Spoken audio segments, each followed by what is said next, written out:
폼페이 최후의 날이라는 영화를 보면 남녀가 아주 애절하게 서로 키스를 하면서 그렇게 돌로 굳어진 그러한 장면이 나옵니다. 이탈리아 남부 도시 폼페이는 화산 폭발로 인하여서 커다란 피해를 입고 도시 전체가 사라진 그러한 도시입니다. 그 도시의 화석 중에서 사랑하는 남녀가 그렇게 애절하게 서로 바라보며 돌이 되었다, 화석이 되었다라는 그 상상력으로 시작된 영화가 바로 폼페이 최후의 날입니다. 그러나 여기 그 화산 폭발로 인하여서 실제로 자신의 아들과 죽었다고 전해내려고 있는 여인이 있습니다. 그 여인의 이름은 바로 드루실라입니다. 당대의 절세 미인이라고 여겼던 바로 여인 드루실라. 오늘은 그 드루실라에 대해서 이야기를 나누고자 합니다.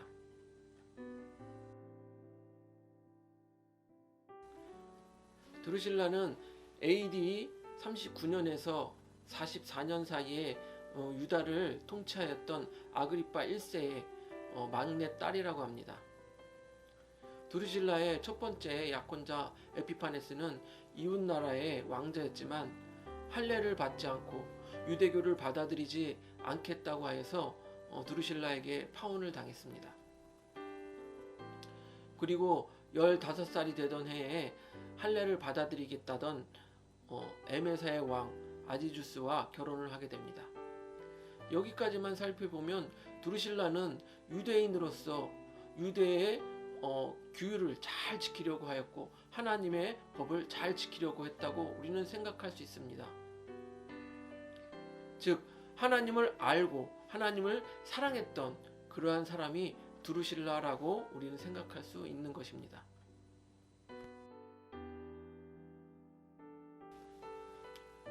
그런데 드루실라의 미모를 보고 반한 로마의 총독 벨릭스는 끊임없이 드루실라를 유혹합니다. 그리고 결국에는 드루실라와 결혼하게 됩니다. 드루실라는 자신의 남편 아디주스를 버리고 로마 총독 벨릭스의 세 번째 아내가 됩니다. 그런데 때마침 그 총독의 관저에는 유대인들의 고소로 인하여서 사도 바울이 잡혀 있었습니다. 그리고 드루실라는 그 감옥에 있는 바울이 하나님과 하나님의 아들에 대한 도를 전하고 있다라고 그 소식을 듣게 됩니다. 그래서 자신의 남편 벨릭스와 함께 바울을 불러서 그 하나님의 아들에 대한 도를 듣고자 합니다.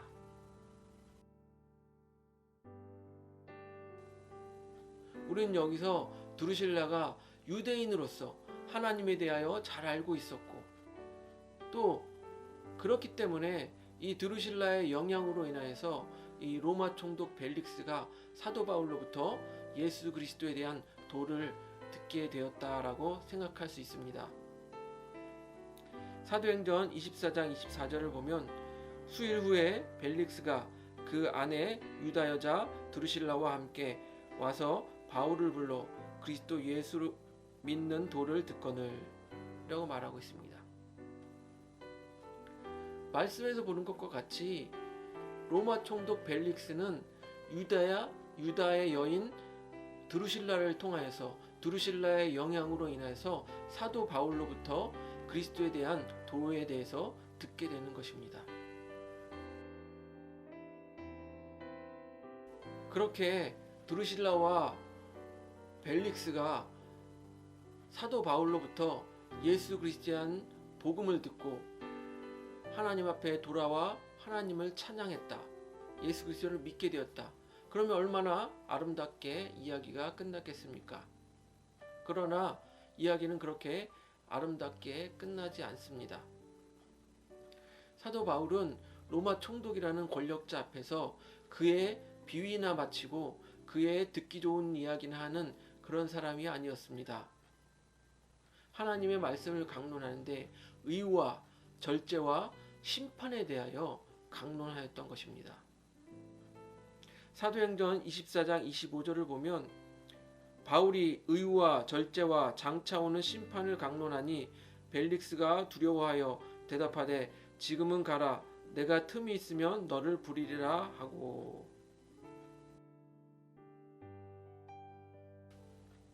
바울이 벨릭스와 드루실라에게 의와 절제와 심판에 대해서 강론하였다는 것은 이러한 것을 의미합니다.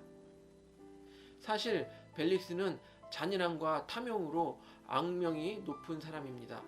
즉 벨릭스라는 사람은 불의한 사람이었던 것입니다.